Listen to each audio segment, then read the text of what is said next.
Dobrodošli u novi video. Mom bratu koji ima 5 godina radimo jedan prank. Naime, evo skuhali smo jedno jaje, a on obožava Kinder jaja. Evo čak se tu skuplja.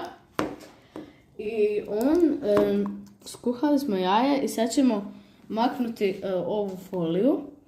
I u čokoladu ćemo staviti ovo umjesto igračke. I onda ćemo preko tog staviti ovu foliju i vjerujem da će se jako naljutiti.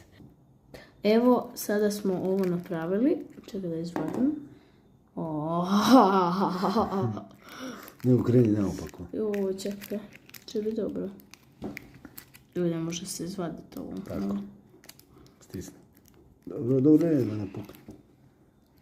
Evo ga. Evo.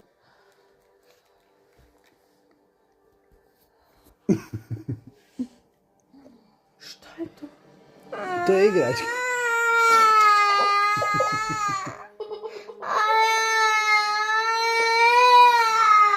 Ajme, kako su te zeznuli. Šta je to igračka? Ajoj, sutra ti mama 2 kupi za to. Može?